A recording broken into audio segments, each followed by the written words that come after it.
Good morning, everybody. Happy Monday morning. Merry Monday morning to you. It's time for Morning Manna. I got a word for you on this morning. We're going to get Facebook Live just a few seconds to get our audience together. And we're going to jump right into the word this morning. Hope you had a great weekend. I know I did. Had a really good weekend. And I hope you went to church on yesterday. However, whether it was in person or streaming online, whatever the case may be, I hope that it was good worship, good word, and that you ready for the work week. Got morning manna for you on this morning, and we're going to wait for a minute or two, well, a second or two, to get our Facebook Live audience together, and then we're going to dive right into the word on this morning.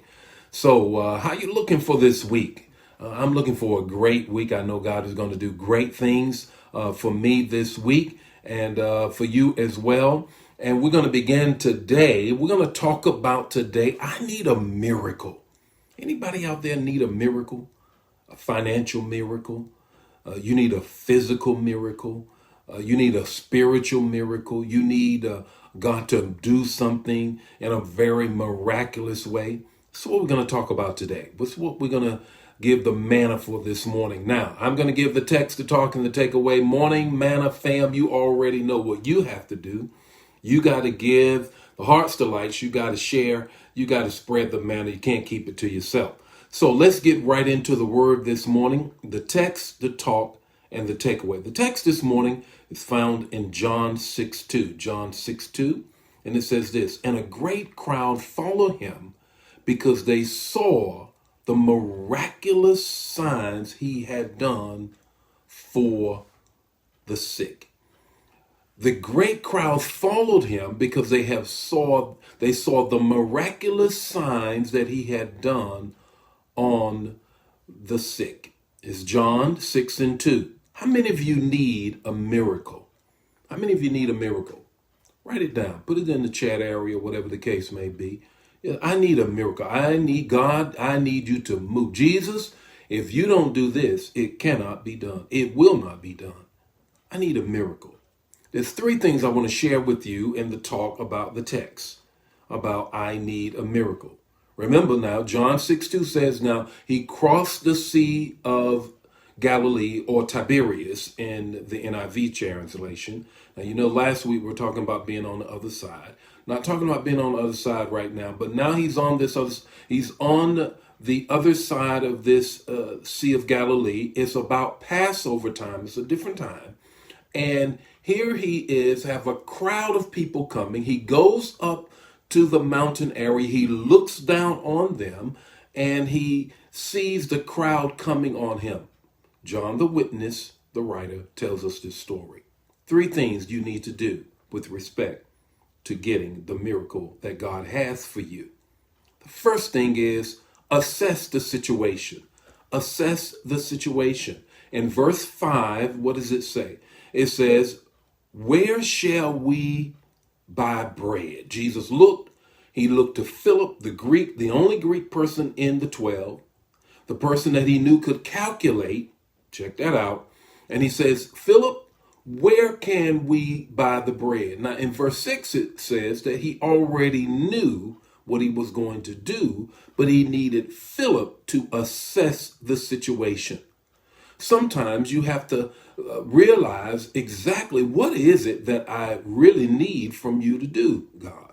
Sometimes our emotions can be all over the place. We can be all over everywhere. And we are asking, you know what? I'm asking for God for money. Maybe it is that I really do need a whole nother job. Could it be that God is really saying, I need a whole different relationship? Could it be you have to assess the situation? Assess the situation. That's the first thing. He says, Philip, where can we buy bread for all these people? Now, Philip's response was 8 months' wages won't be enough. Give him credit for at least calculating. The second thing it is, what do you already have on hand? Assess. Now determine, what do I already have on hand? Now, Peter spoke up, and Andrew, the brother of Peter, they spoke up and says, look, there's a boy over there who has 5 loaves of barley bread and 2 fish. Assess it and then see, what do I already have on hand? In other words, what has God already done in my life? What can I look at? I'm already a miracle waking up. What do I have on hand? Now, notice this. He said 5 loaves of barley bread.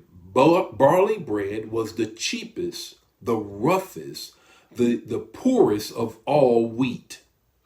Is that it was the worst. It's kind of like I grew up where we still ate the bread that had a little bit of mold on it. Now, I know people don't do that now.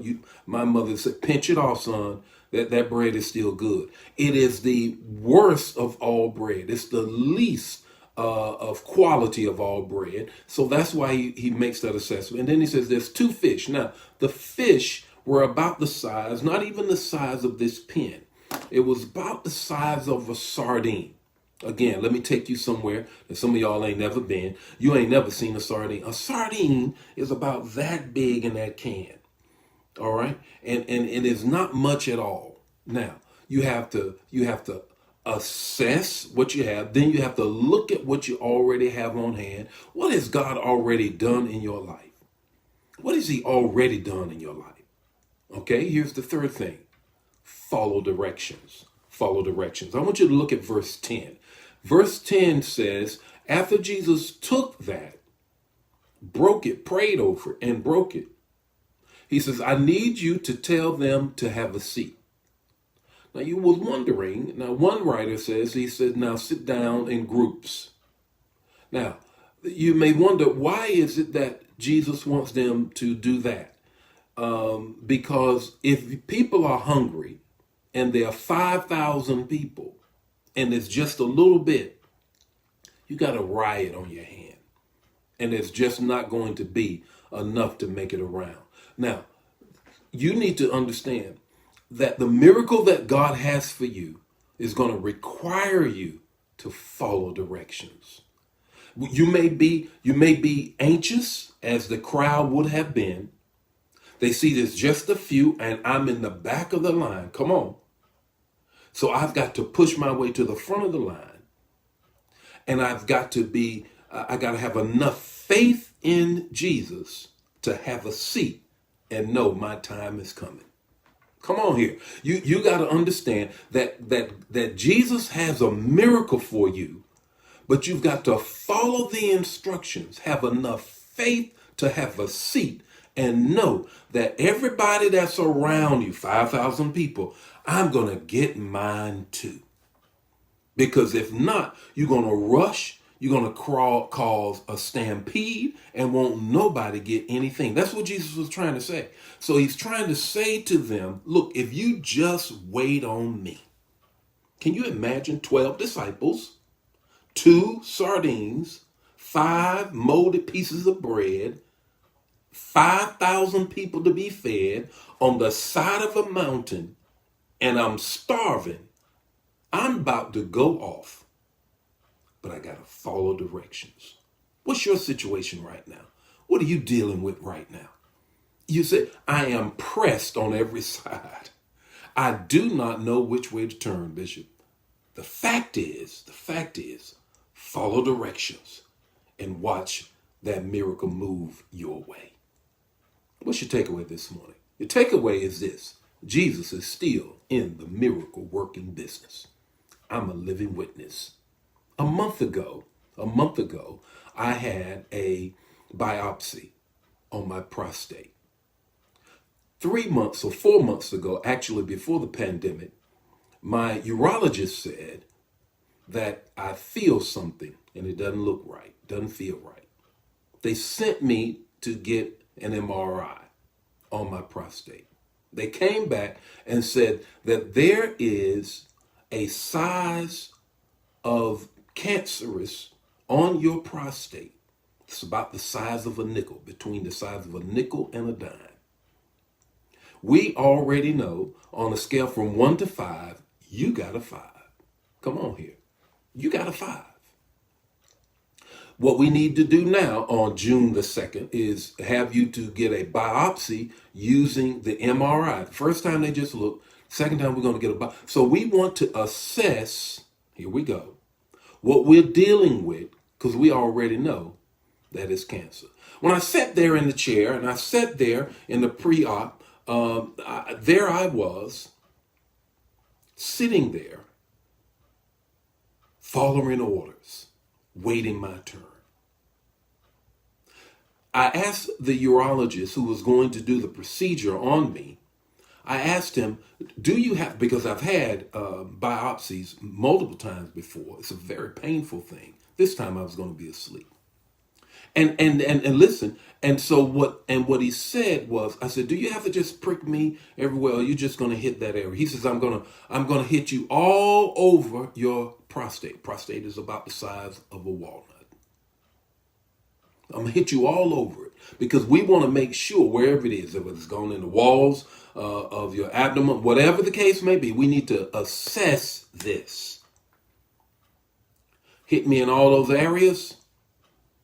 Oh, about less than a week, I got my results on my app, and consistently it said all the way through every area they hit, though they said it was going to be cancer, benign, benign, benign. I need and I got a miracle. You got to assess, what has he's already done for you? What's on hand? How does God already work it in your life? And then follow the directions that he had. God's going to bring a miracle. He's still in the miracle working business. The Lord be with you today. May his face shine upon you and give you peace. If you need a miracle, remember Jesus is still in the miracle working business. Hey, share the manna. I'll see you tomorrow morning with more morning manna. God bless you. Bye now.